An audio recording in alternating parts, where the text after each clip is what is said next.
Malgré les menaces du gouvernement congolo M23 de libérer Bunagana, l'insécurité continue à battre son plein dans l'Est. Le Rwanda tue au Congo. L'Ouganda a même associé une partie des Bunagana dans son territoire dans un silence total de la communauté internationale. Qu'est-ce qu'ils veulent du Congo et des Congolais? Madame, Messieurs, cette émission sera essentiellement sécuritaire et elle reçoit pour vous Moïse Moueto Serge. Bonjour et bienvenue. Merci beaucoup, bonjour. Alors, vous êtes originaire de Masisi Ngungu. Oui, précisément Ngungu, c'est le village que je suis né. Dans le Nord Kivu. Oui, c'est dans le Nord Kivu.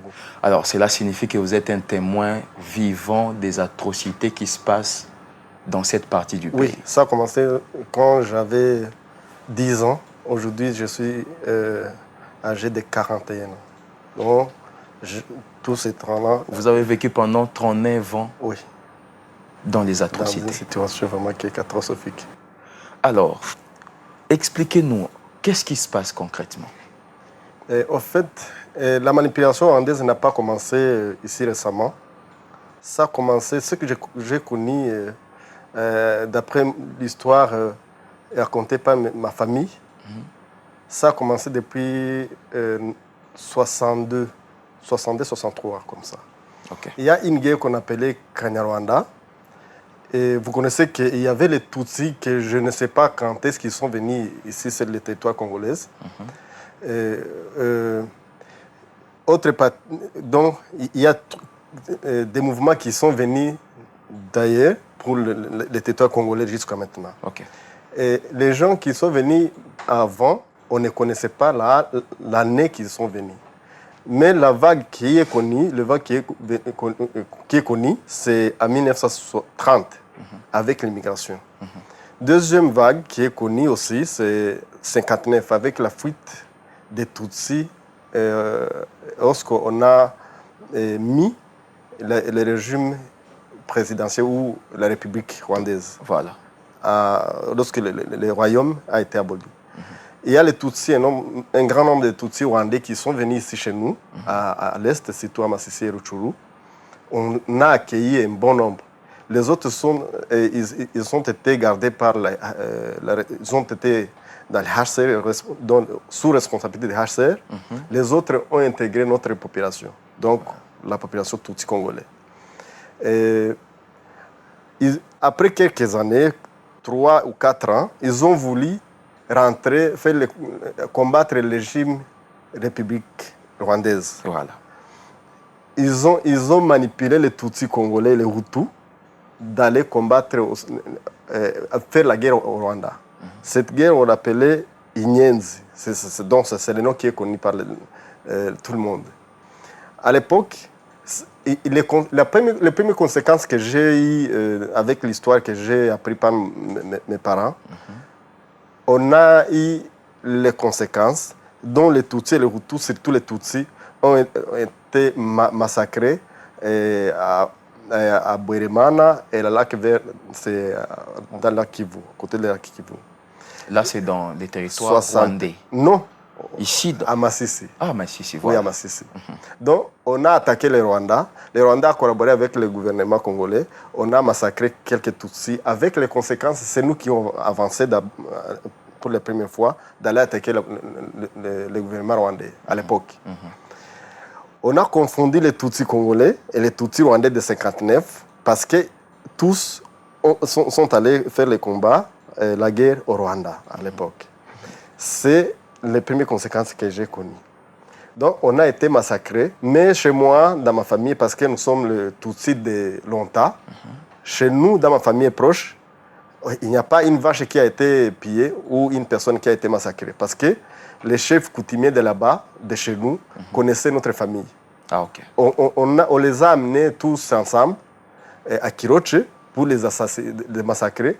Mais le Moami de chefferie de Bahunde a dit que ces hommes sont mes hommes aussi, ils sont comme tous les Congolais.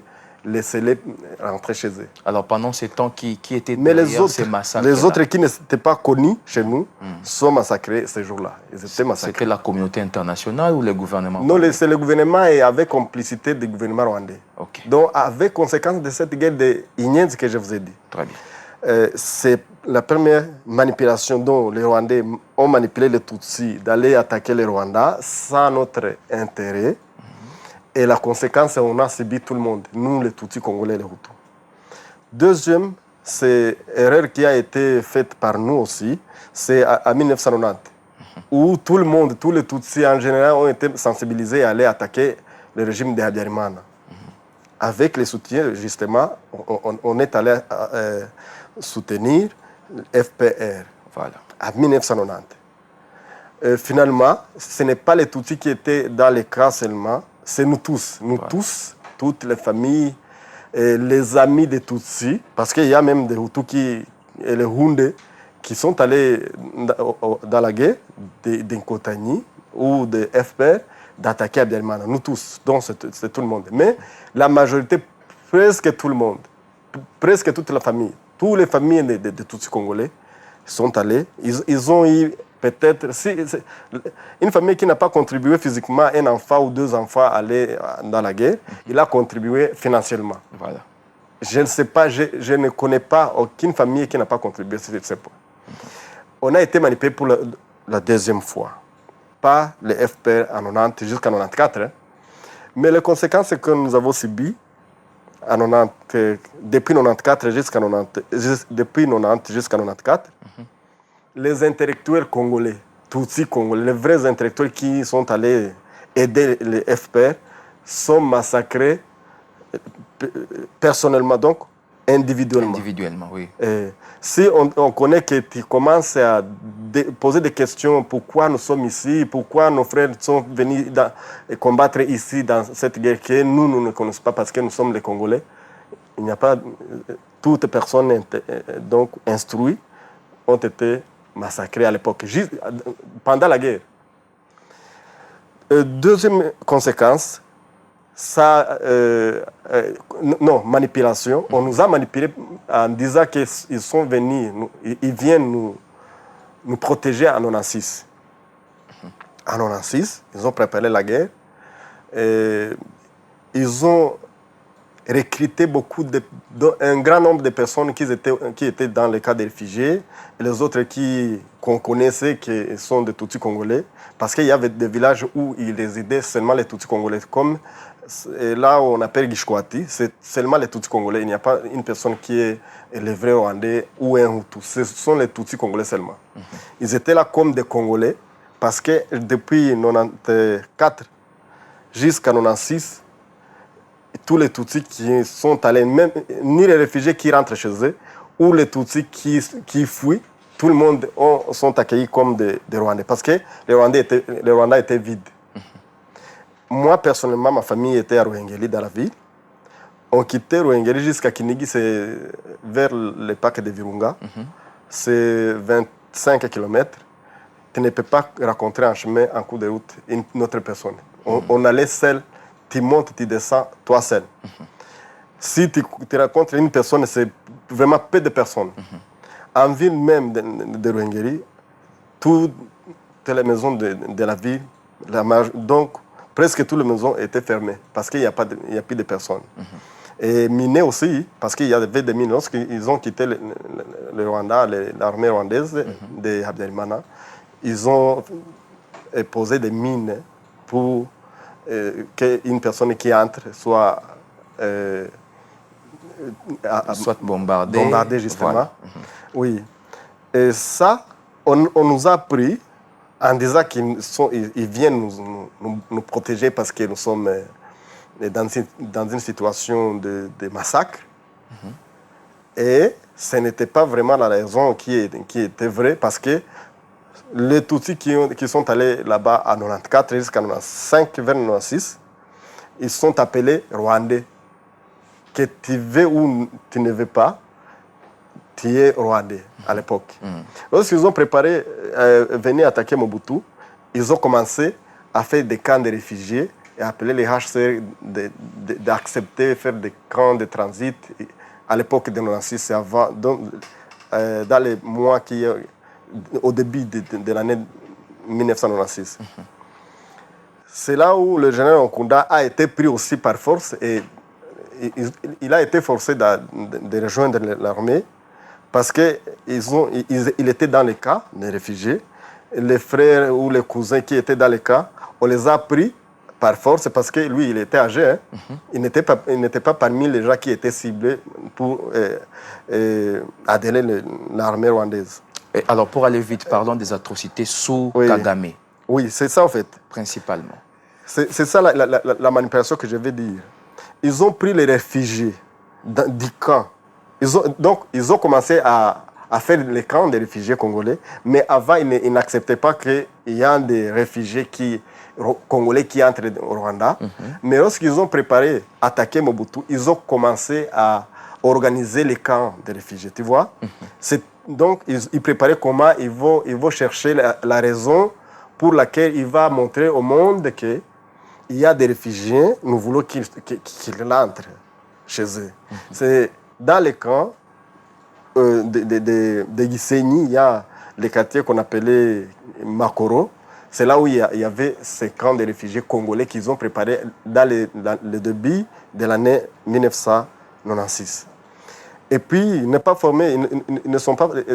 pas vraiment formé durant un bon moment parce qu'ils étaient brusques pour qu'ils attaquent Mobutu. C'est la première manipulation pour attaquer notre pays. Et à l'époque avant, on nous manipulait pour les aider. Voilà. Deuxième orientation. La manipulation pour attaquer le Congo. C'est la première manipulation pour attaquer le Congo. Ils nous ont mis à la place devant en disant que voilà, nous avons des réfugiés et nous voulons qu'ils rentrent parce qu'ils ne doivent pas rester chez eux.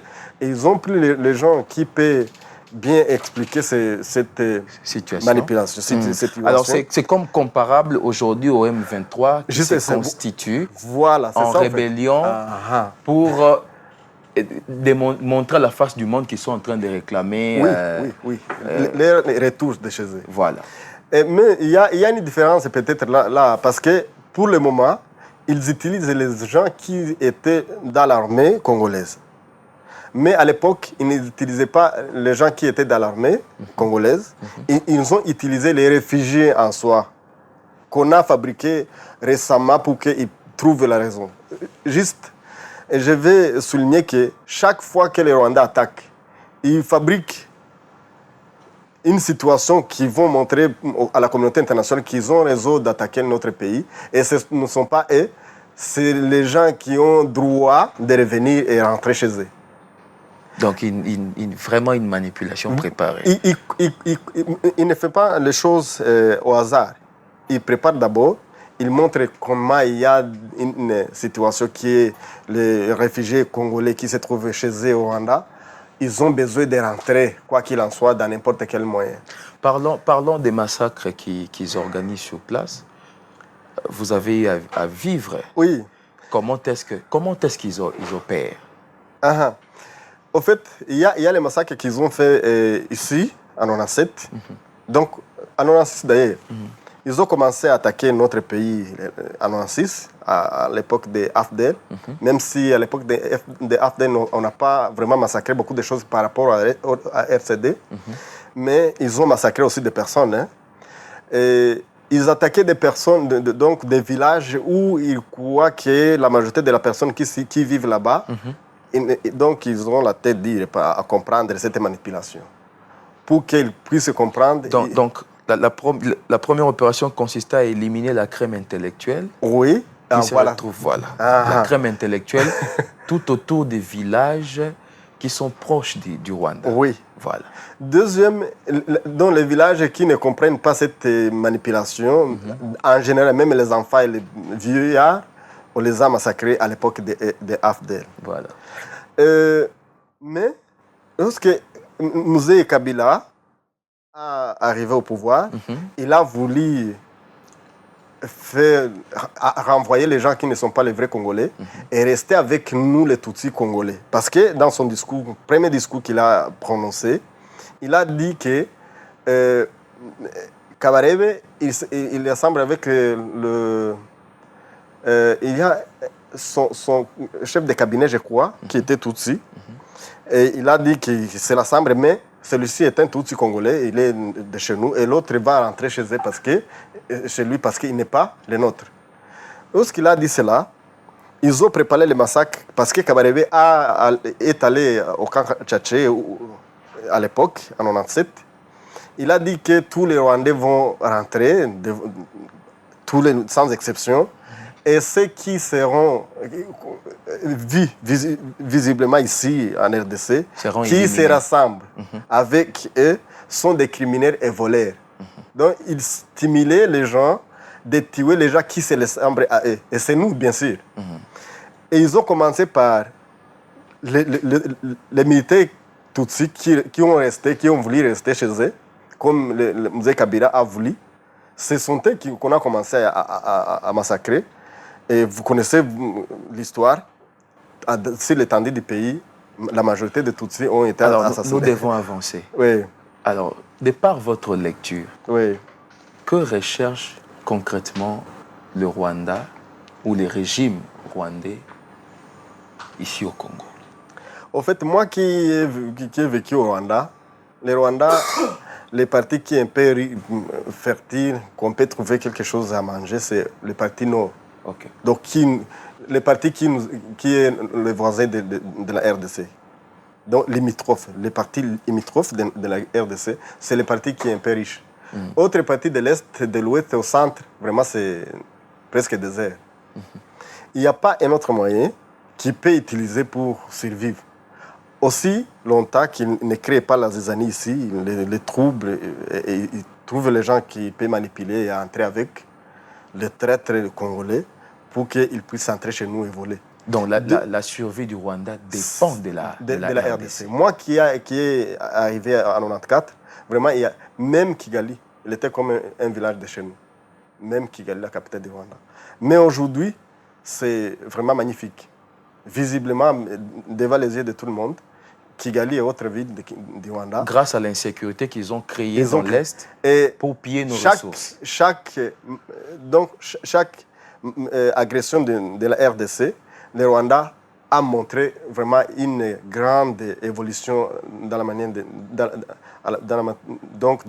développer son pays. Ouais. Ils se sont développés chaque fois. Depuis AFDL, ils ont changé quelque chose de visible. RCD, ils ont changé une chose visible. Jusqu'à maintenant, je crois qu'ils vont changer après cette agression de M23 2020. Alors, le Rwanda, un petit Rwanda, qui, bon, passez-moi les termes, je ne sais pas si ça va énerver ceux qui nous suivent, qui malmène un Congo à la dimension continentale. En fait, moi... Qui sont derrière ce petit Rwanda? Mon cher ami, c'est nous. Je dis que c'est nous les Congolais. Nous-mêmes? Nous les Congolais. Parce que nous avons beaucoup de traîtres. Ah bon? Si nous n'avons pas les traîtres, le Rwanda ne peut pas oser de faire ce qu'il fait. Deuxième chose, lorsqu'ils nous attaquent, même les gens qui sont dans le M23, l'armée RDF, qui sont envoyés ici, déployés pour nous agresser, sont nos enfants dont leurs parents sont dans les camps de réfugiés. Tu vois? Les enfants qui sont dans le M23, qui sont au service de RDF, leurs parents sont dans les camps de réfugiés. Tu vois? Makenga, lui-même, c'est un souci de chez nous. Bertrand Bissimois, un chi de chez nous. Runiga, un chi de notre pays. Donc, le Rwanda utilise les Congolais pour arriver à sa mission. S'il ne trouve pas les gens qui sont les Congolais, qui acceptent cette manipulation et acceptent donc la trahison, le Rwanda ne peut pas oser. Ne peut pas oser, je te jure. Ouais. Et au-delà de cette manipulation, je dirais, intérieure, y a-t-il pas une main noire de la communauté internationale qui sous-tend cette malignité du Rwanda? Mon cher, je te dis ceci. La communauté internationale joue là où il y a l'intérêt. La diplomatie, c'est l'intérêt, ce n'est pas l'amitié. Ce n'est pas de bons discours. Donc, la diplomatie, je dis que c'est, bon, selon moi, c'est la collaboration entre les puissances et nous, les Africains. S'ils ne trouvent pas, si les présidents ou les autorités chargées de la diplomatie en RDC trouvent le moyen de montrer ou de démontrer aux puissances et les organisations internationales comment ils peuvent trouver la richesse de notre pays sans nous massacrer ou sans autoriser les Rwandais de nous massacrer, vraiment ne peut pas arriver à ce niveau. Kagame, il est malin, il joue, il connaît comment expliquer qu'il peut amener, il peut vendre nos richesses chez lui, au Rwanda. Il connaît ça, comment il peut trouver nos richesses. Il manipule notre population, il amène la richesse de notre pays chez eux, et puis les Blancs ou les puissances veulent acheter chez lui. Donc il trouve comment il peut jouer ce jeu, et il trouve les moyens. Parce que sinon, si nous trouvons, nous aussi, de démontrer comment les Blancs et les puissances peuvent trouver les marchés de notre richesse ici en sécurité, il faut le faire. Donc c'est la tâche. En fait, c'est une guerre des intérêts, en fait. Oui, c'est la guerre des intérêts. Oui, et c'est nous qui avons cette responsabilité de savoir comment exposer cela aux yeux de la communauté internationale, les puissances et les pays puissants. Alors, Antonio Guterres avait déclaré que les rebelles M23 ont un armement efficace, des armes lourdes par rapport même à leurs forces qu'ils ont déployées chez la MONUSCO dans les territoires congolais. Vous qui avez vécu ou qui vivez ces atrocités, vous pensez que cette déclaration tient debout? C'est la honte pour l'ONU dans l'ensemble et lui en particulier, parce que ce n'est pas pour lui, c'est pas à lui d'oser de dire que le monde entier dont il contrôle est faible puisque le Rwanda qui est le membre de l'ONU. Vraiment, c'est une honte. Et c'est faux aussi, parce que même s'il trouve les munitions qu'il peut utiliser pour nous tracasser, vraiment, il ne peut pas à un niveau qui peut faire le bras de fer avec la Congo par rapport à la munition.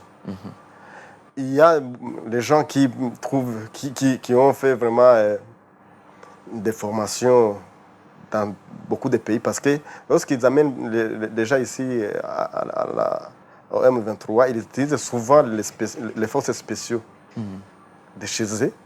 Ce sont eux qui viennent attaquer notre pays. Vraiment, ce sont des spécialistes, mais nous aussi, nous avons des spécialistes. Pourquoi pas utiliser nos spécialistes aussi pour aller affronter contre les spécialistes rwandais? Alors, vous avez à manifester à plusieurs reprises pour le départ de la MONUSCO. Pouvons-nous parler de la manipulation? C'est la raison pour laquelle la déclaration de Guterres, ça montre comment moi je suis vraiment contre la MONUSCO ici. C'est lui qui est le chef de la MONUSCO. Lui-même dit qu'il n'est pas capable d'affronter les rebelles, les terroristes. Qu'est-ce qu'ils font ici alors? Si eux, ils connaissent bien qu'ils ne sont pas capables. Vaut mieux de quitter ici et ne pas nous croire qu'ils sont là pour nous aider. Et s'ils partent, quelle serait l'autre paire des manches qu'on pouvait exploiter pour trouver la solution? Première chose, nous pouvons collaborer avec d'autres organisations. La SADC, on peut collaborer avec d'autres personnes qui sont capables. Mais l'EAC est là, pas de solution, l'armée... L'EAC est là, mais mon cher, l'EAC nous a aidés. Moi, je vais vous dire la vérité. Lorsque l'armée kenyane est arrivée à la porte, donc ils sont venus lorsque le M23 a fait tomber Kibumba. Et Kibumba et Goma, c'est moins de 10 km. Ok. Si l'armée de Kenyan n'était pas là, même l'ex-président est venu le même jour, il est allé dans les camps de déplacés et son armée a bloqué l'avancement du M23. Vraiment, c'était un atout pour moi. Et ça nous a donné un peu de jours pour vivre un peu en sécurité à Goma. Grâce à l'EAC. Oui, je reconnais ça. Même si je ne suis pas à un niveau d'accepter parce qu'ils ont moyen d'attaquer. Ils ont bloqué seulement, mais ils n'attaquent pas. C'est autre chose qui est flou. Mais ici à Kinshasa, les gens disent que l'EAC ne fait absolument rien. Ça, c'est ce qu'ils ont fait que je reconnais moi. Okay. Mais ils n'ont pas autre chose que ça. Deuxième point qu'ils ont fait de bien, l'armée burundaise. Ils ont obligé les M23 de pousser derrière. Parce qu'ils sont arrivés vers chez nous d'ailleurs en Gungu, là où on appelle Rushoga, Karuba, Mushaki, Kirorirwe. Ils sont entrés, même à Burungu, Kichanga, ils ont entré presque tous les territoires qui étaient contrôlés par les M23. Dans les massifs, ils ont quitté cette zone à cause de l'armée burundaise.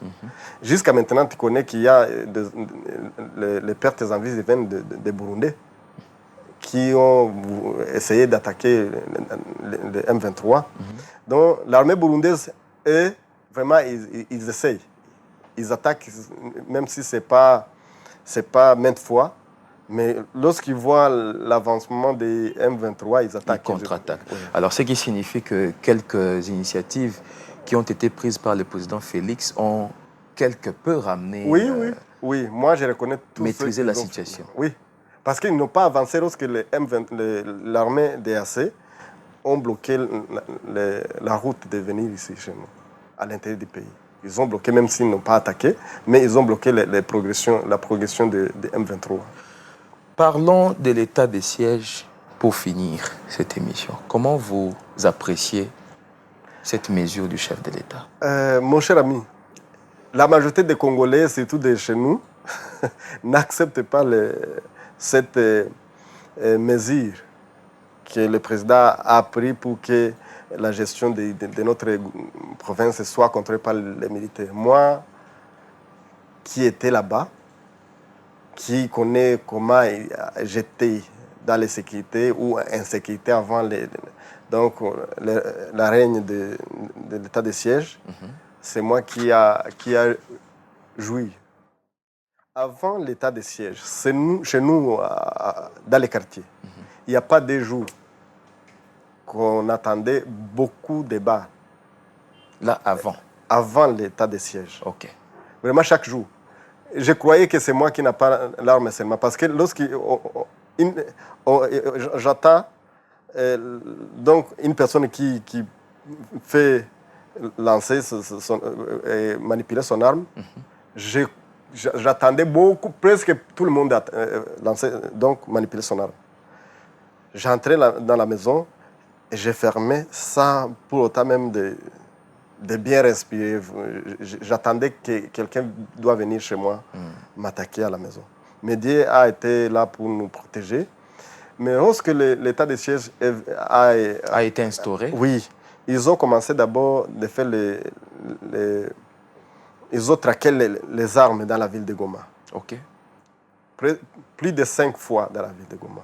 Et chaque fois... Pour récupérer les armes? Oui, ils faisaient cesser les faits. Non, les couvre-feux. Ok. Ils ramassaient beaucoup des armes visiblement à notre yeux. Je voyais moi-même dans le stade d'unité, là où on amenait les gens qui portaient des armes sans autorisation de l'État. Voilà. Ça, c'était vraiment... Ils ont fait... ils nous ont donné un peu de sécurité par rapport à ce que nous vivons avant.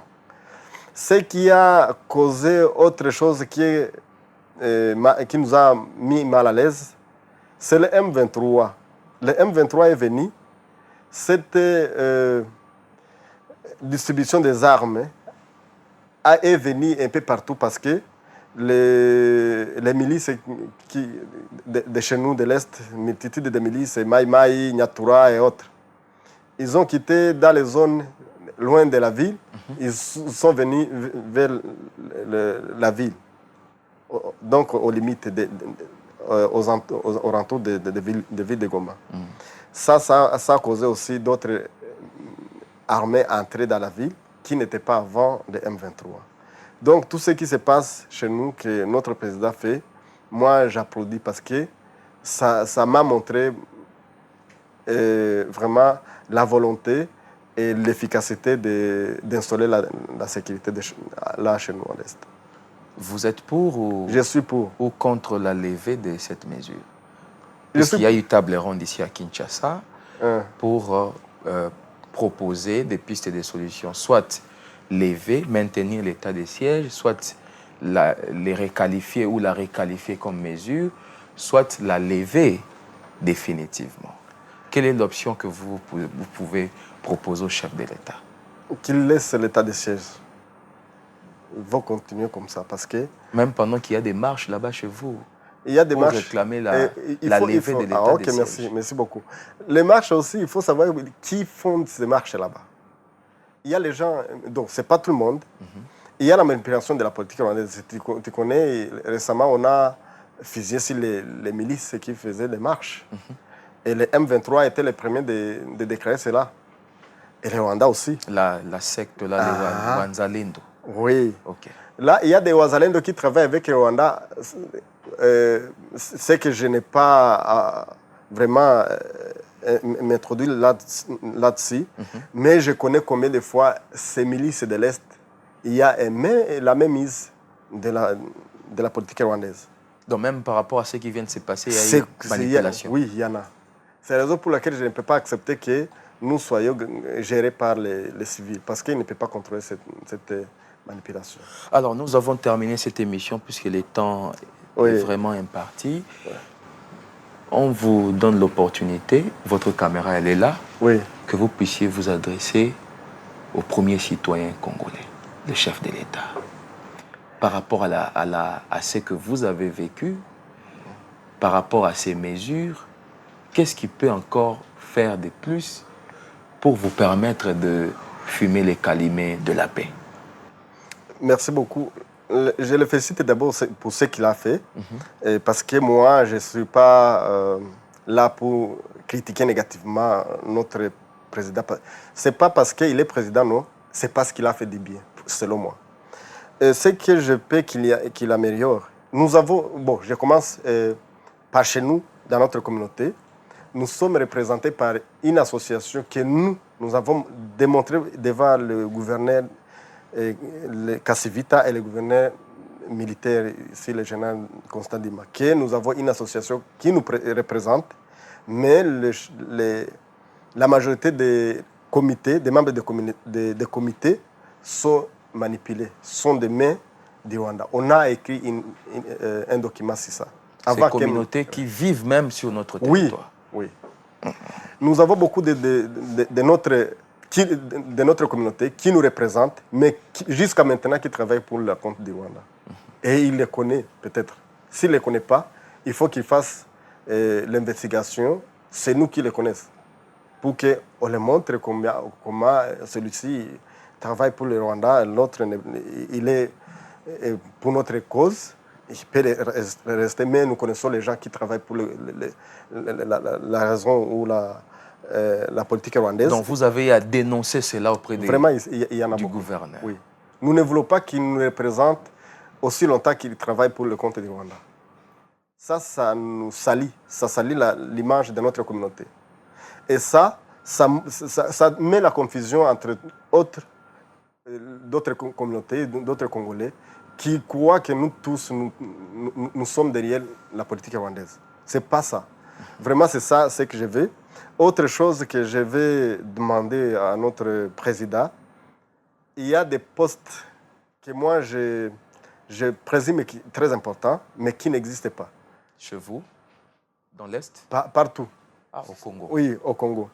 Et c'est parce que nous avons vécu dans des situations qui sont tribales, de guerre, autre chose, manipulation de la politique rwandaise qui nous a vraiment chambardé tous les biens et les relations entre nous. J'aimerais qu'il fasse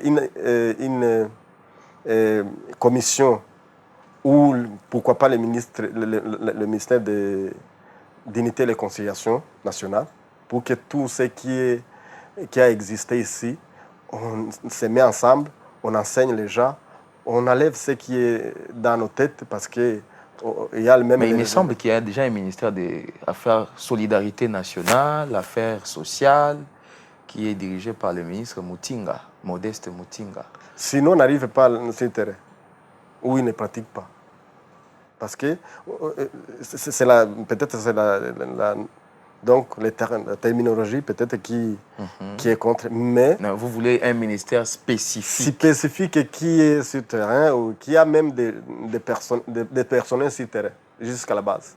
Okay. Sinon, ça ne sert à rien d'avoir un ministre ou le ministère qui se trouve à Kinshasa seulement, mais qui n'arrive pas au terrain. Très bien.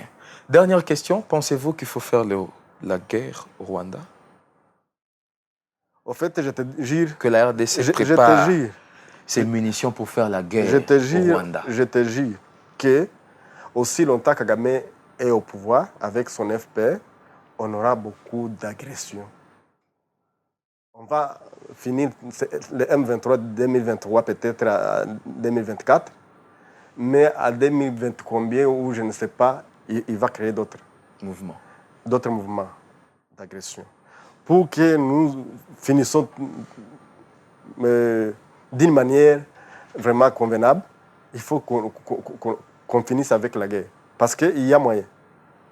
Comment? Il y a moyen. Comment? Expliquez. Ce n'est pas Kagame lui-même qui connaît manipuler les ennemis de notre pays. Okay. Lui aussi, il a des ennemis, non? Pourquoi pas créer d'autres ennemis pour lui? Il faut travailler comme nous. Sinon, nous serons naïfs jusqu'à mourir, nous tous. Merci beaucoup. Nous allons vous recontacter.